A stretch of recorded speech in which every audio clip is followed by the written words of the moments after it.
Hello tout le monde! Alors aujourd'hui on va parler de la confiance en soi, comment la développer, comment booster son potentiel de communicant et savoir en tant qu'entrepreneur gérer les imprévus dans n'importe quelle situation. C'est ce que nous allons voir aujourd'hui sur Prez Effect.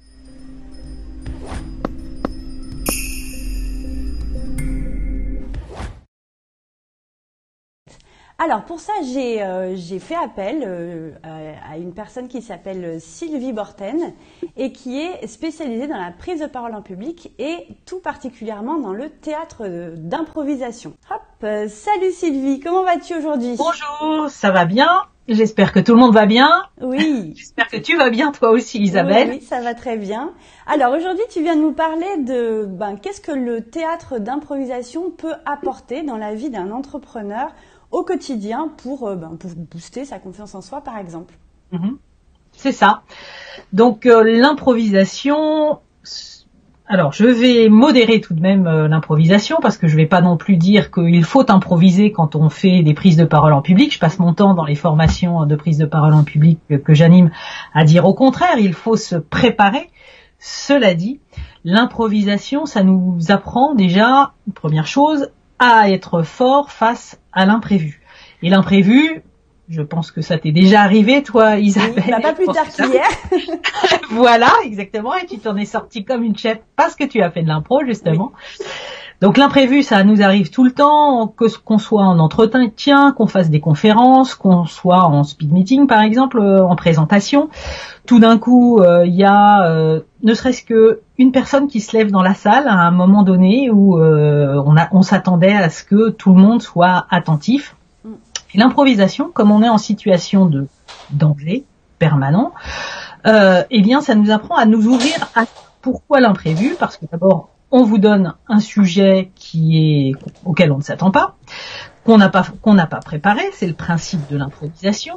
Et puis aussi, on a des partenaires, on joue avec des partenaires qui, eux, sur le sujet, nous apportent des choses qu'on n'a pas prévues. Par exemple, vous, à partir du sujet, vous pensez que vous allez jouer une scène dans une bibliothèque, donc vous installez, lire un bouquin, et puis votre partenaire, lui, il démarre l'impro, à brûle pour point comme ça, bien plus vite que vous, et il joue une scène dans la piscine.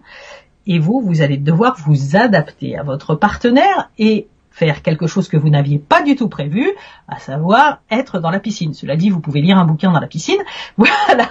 Mais ça vous oblige, l'impro, comme ça, à réagir à brûle pour point et au sujet qu'on vous a donné et à votre partenaire, donc d'être dans une posture d'ouverture. De lâcher prise aussi, du coup. De lâcher prise. On avait une idée en tête et là, on a une autre personne en face qui nous apporte complètement autre chose. Et c'est ça aussi la gestion de l'imprévu, du coup, dans la vie d'entrepreneur. Ouais. Tout à fait, c'est la gestion de l'imprévu, c'est plein de choses, c'est la gestion de l'imprévu, c'est aussi être à l'écoute. Dans notre vie d'entrepreneur, on est par exemple, on est le premier commercial de notre entreprise. Le commercial, il faut écouter, savoir comment réagit le client en face, ou le prospect en face. Donc l'impro, ça va vous apprendre ça puisque vous devez écouter vos partenaires pour savoir comment réagir en fonction de ce qu'ils disent. Si vous êtes en fermeture, juste avec dans votre idée, dans votre univers, vous ne faites pas du tout attention à ce qui se passe autour. Eh bien, vous ne pouvez pas réagir, vous ne pouvez pas avancer. Donc l'impro vous amène à agir, à réagir, donc à être réactif, en ouverture, parce que face à tout ce qui peut se passer, comme on l'a dit tout à l'heure, un accident, ne pas être totalement déstabilisé parce que tout d'un coup il y a une panne, par exemple une panne d'électricité. Moi ça m'est arrivé quand en tant que comédienne, je jouais panne d'électricité dans le théâtre. J'ai dû jouer avec des petites bougies que je trimballais là où moi je me déplaçais. Donc là, il fallait que j'agisse parce que les gens, ils étaient là dans la salle. Et en impro, c'est pareil. Tout d'un coup, il va se passer quelque chose qui tombe, que vous n'avez pas prévu, qui devait tomber, etc. Et donc là, vous devez réagir. Dans votre vie d'entrepreneur, ça vous arrive plein de fois. Et de faire de l'impro, ça vous met en confiance parce qu'en fait, au fur et à mesure que vous le faites, vous voyez qu'il y a des solutions pour tout. Vous voyez que vous êtes capable d'aller chercher dans vos ressources, à l'intérieur de vous, des solutions à quelque chose que vous n'aviez pas du tout anticipé. Et le fait de le faire dans le plaisir, parce que aller faire un atelier d'impro, c'est d'abord du plaisir, vous allez vous éclater, donc c'est là aussi, hein, lâcher prise, vous allez un petit peu secouer toutes les poussières de vos journées difficiles. Et là, tout d'un coup, ah bah oui, tiens, j'arrive à faire ça. Ah mais oui, tiens, c'est possible de rester concentré tout en étant ouvert sur son environnement, sur les autres, sur ce qui se passe. Je peux trouver des solutions à tout. Et du coup, ça vous met en confiance, d'où la confiance en soi dont tu parlais tout à l'heure, Isabelle. Ça vous met en confiance parce que vous savez que c'est possible pour vous de trouver ça. Donc voilà pour l'un des premiers atouts de la confiance en soi. Alors après, je peux répondre aux questions plus précises si certains ou certaines en ont. Le truc, c'est que aussi, moi, ce que je vois, c'est dans le côté commercial, parce que c'est ce que tu disais tout à l'heure. On est en tant qu'entrepreneur nos propres commerciaux, puisque quand on va démarcher soit des clients, soit des partenaires avec qui on peut faire affaire, ou voilà, on peut, comme avec toi aujourd'hui, faire un live, etc. On va être beaucoup plus à l'écoute parce que c'est ça qu'on apprend aussi, comme tu disais tout à l'heure en improvisation. La personne va nous parler d'un sujet qu'on n'avait pas du tout dans notre tête, et c'est ce qui peut vous arriver aussi quand vous êtes dans votre fonction, on va dire, de votre casquette de commercial, que vous êtes en face d'un autre chef d'entreprise et que cette personne va vous poser des questions. Vous, si vous êtes trop dans je vais vous donner ce que j'ai à vous apporter, et à vouloir convaincre à tout prix, moi j'ai été commerciale et j'aurais dû faire de l'improvisation bien plus tôt dans ma vie. Ça m'aurait épargné bien des déboires et ça m'aurait évité d'arriver en entretien et de dire voilà, machin, d'être stressé, de déballer tous ces documents, et en fait, on n'est plus connecté à l'autre puisque on est dans sa tête. Donc, on prévoit notre petit plan, on le déroule, et en face, on a une personne qui se dit mais elle écoute pas ce que je suis en train de lui dire. Moi, je veux autre chose. Et d'ailleurs, des fois, on l'entend pas en tant que commercial. On n'entend pas que la personne nous dit non, en fait, votre produit, il y a peut-être une partie de notre produit qui l'intéresse.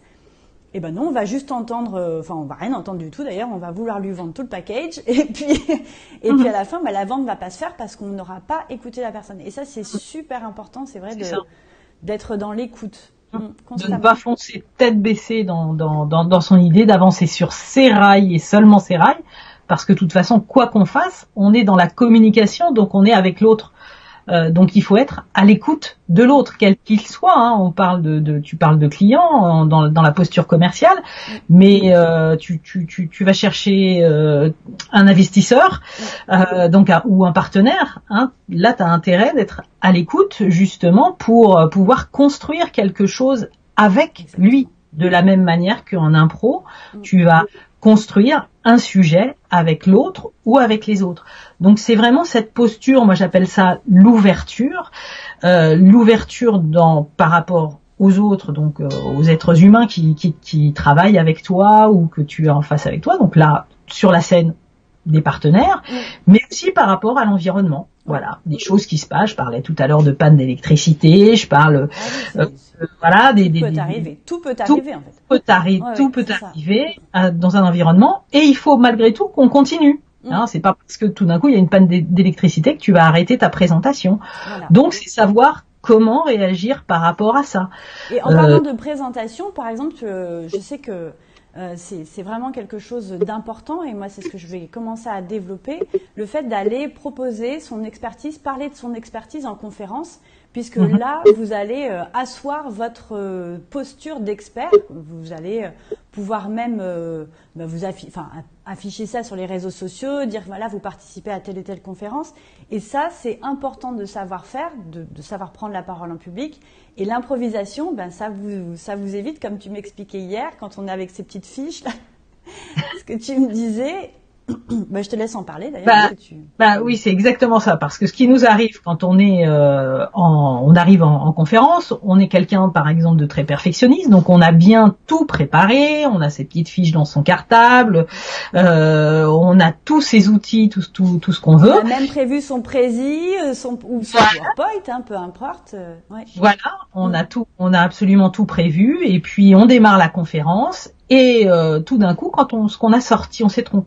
Enfin, on n'a pas tout à fait attention. Quand on a sorti ces petites fiches sur sa table, on en a laissé une dans le cartable qui maintenant est loin de nous, par exemple. Donc là, on cherche dans ces fiches et il nous manque justement la fiche avec le chiffre que l'on cherche pour illustrer notre conférence. Et là, quand on n'est pas préparé à gérer l'imprévu chez certaines personnes, et ça se comprend parce que tout d'un coup, c'est la catastrophe, la panique, et la personne va rester focalisée sur le fait qu'elle a plus sa fiche, c'est comme si tout d'un coup elle avait plus rien, elle avait plus de ressources, elle avait perdu toute confiance en elle, elle va passer son temps à chercher ses fiches et donc perdre l'attention de son audience. Baisser peut-être aussi en crédibilité, c'est-à-dire que les gens, ils vont comprendre que vous êtes en panique, mais ils vont se dire, mais attends, mais si c'est un expert, comment ça se fait qu'il peut pas juste nous parler de son sujet et il se raccroche à une fiche? Complètement. Alors qu'en fait, vous allez apprendre, se tromper, on a le droit, pas connaître tous les chiffres qui existent, on peut, c'est pas grave fondamentalement, et puis surtout, déjà, peut-être quelqu'un les connaît dans l'assistance, vos chiffres, donc vous pouvez du coup vous en tirer aussi comme ça par l'humour. Si vous êtes serein et si vous savez gérer justement l'imprévu avec sang-froid, vous allez trouver une solution pour rattraper ça. C'est pas vous qui donnez le chiffre, vous pouvez éventuellement poser la question à l'assistance si vous savez gérer les questions-réponses. Oui, du coup, c'est ce que tu conseilles en fait, c'est de plutôt que de se raccrocher, être en mode panique et de se dire mon Dieu, j'ai perdu ma fiche, être plus en mode conversation avec son audience et puis du coup recapter l'attention et dire je vais vous poser des questions sur ce que vous voulez savoir, etc. Voilà. Renvoyer au fait que le chiffre, s'il est vraiment important là, à ce moment-là, pour illustrer le propos, le chiffre, du coup, vous allez l'envoyer plus tard par mail à votre auditoire. Donc ça vous permettra en plus du coup récupérer leur mail si vous l'avez pas fait avant et en plus d'avoir un suivi après avec eux. Donc ça c'est un atout en fait. C'est bien. Et puis si vous le sentez, parce que ça un petit peu tout dépend comment vous êtes, vous pouvez très bien demander peut-être que quelqu'un dans la salle connaît ce chiffre et féliciter cette personne pour être un super expert. Si vous savez, faudra après savoir limiter l'échange il ne sait pas. Oui. Voilà, mais ça vous permet de créer du coup un lien de proximité avec votre public auquel vous ne vous attendiez pas et qui va être chouette. Oui. Donc justement l'imprévu, il amène des choses qui peuvent être très sympas. Je vous citais tout à l'heure l'exemple, là purement théâtral, mais on peut le rapporter à l'histoire des fiches au niveau de l'entrepreneur. Quand j'ai fait cette séance, cette représentation aux bougies, en fait ça a créé un lien avec le public qui était très intéressant, qui était un lien de proximité vraiment, et c'était autre chose. Moi je me suis dit au départ, il va pas y avoir les bonnes lumières, il y a plus le son, il y a plus la bande son, donc c'était un autre spectacle. Or en fait il s'est passé quelque chose avec le public et j'en garde un excellent souvenir. C'est ça, oui. On peut rebondir même si on fait une erreur, si on ne sait pas quelque chose. Voilà. Il faut rester quand même humble par rapport au fait que, on reste des humains. On a beau avoir une expertise et c'est justement peut-être en se détendant, en se disant ça va bien se passer, je connais quand même mon sujet, je vais engager une conversation avec mon audience et là justement votre cerveau va se débloquer et les chiffres vont revenir, tout ce que vous avez appris, tout ce que vous avez vu va revenir instantanément. D'ailleurs, je vous mettrai en commentaire de cette vidéo un guide que j'ai préparé à cet effet-là, comment engager une conversation avec son audience, ce que j'appelle le guide des préversations. Donc, comment utiliser Prezi pour présenter une conférence, n'importe quoi en présentiel, une réunion avec vos collègues, etc., pour garder le lien, animer votre réunion ou votre conférence de manière à ce que les gens ne s'ennuient pas et qu'ils se sentent concernés et pris en compte dans une conversation que vous allez pouvoir comme ça engager avec la présentation que vous avez derrière. Parce que le but, c'est pas d'endormir les personnes avec un PowerPoint vers lequel on va se tourner, qui va être un petit peu notre élément protecteur. Tu sais, Sylvie, des fois, on envoie des présentateurs comme ça qui sont tellement stressés qu'ils se raccrochent à leur télécommande comme un bâton de non-voyant et puis qui regardent le PowerPoint et qui lisent les slides. Et ça, c'est vraiment la chose à éviter, surtout de nos jours où on a affaire à des audiences qui sont connectées sur leur portable, qui ont, enfin, je veux dire, l'attention elle a diminué. On a dans les chiffres 8 secondes à peu près maintenant de concentration pure sur un sujet. Et si vous, au-delà de ces 8 secondes, si vous avez perdu les gens, bon bah voilà, ils vont aller chercher dans leur sac, ils vont prévoir leur liste de courses, à quelle heure ils vont chercher leur gamin. Enfin bref, ils sont partis quoi. Donc voilà, vous pouvez aussi vous servir de vos supports de présentation comme des guides qui vont permettre de retenir l'information pour votre audience et vous, bien engager une conversation à cet effet. Voilà, parce que... Oui, tu voulais Pardon, rajouter la base, ce que je voulais dire, c'est que la base, toutes les illustrations, c'est super, ça soutient, mais la base, en fait, c'est vous. Oui. Hein, et c'est là où il faut avoir confiance en vous, là où l'impro va vous servir, parce que c'est vraiment vous l'essentiel. Ayez confiance en vous. Vous connaissez votre entreprise, en fait, et le sujet. Donc, avec ce chiffre. Voilà. Eh bien, écoute, merci beaucoup, Sylvie, pour tous ces conseils que tu nous as partagés. Et bien, on te retrouvera bientôt sur la chaîne de Presse Effect parce que tu es en train de préparer une formation en ligne qui va aider les personnes justement à apprendre à se filmer, c'est ça, à être derrière la caméra. Voilà, à faire des présentations vidéo, tout à fait. Donc là, avec toutes les contraintes que ça implique, mais des présentations vidéo avec du matériel très simple, mais le faire d'une manière pro. Alors, voilà. On parlait d'image tout à l'heure. Et puis passer cette barrière, enfin je sais que pour l'avoir fait au début de l'année, c'était vraiment un cap à passer. Être devant ce petit œil là et parler de manière détendue en laissant aller le flux, c'est pas évident. On a toujours envie de préparer des tonnes et des tonnes de textes et du coup ça enlève de la spontanéité, ça enlève de la manière, enfin le côté authentique. Voilà, de l'authenticité et puis on parle plus trop avec le cœur et ça c'est dommage. Parce que c'est ce qu'il faut faire pour diffuser son expertise. Eh ben, je te remercie beaucoup. Merci à vous qui avez été présents. Et puis, vous pourrez nous poser des questions en replay et je les ferai passer à Sylvie qui pourra y répondre par la suite dans les commentaires.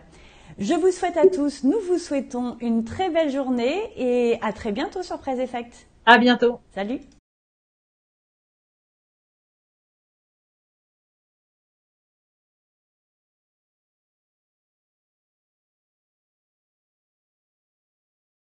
Démocratisons les belles présentations.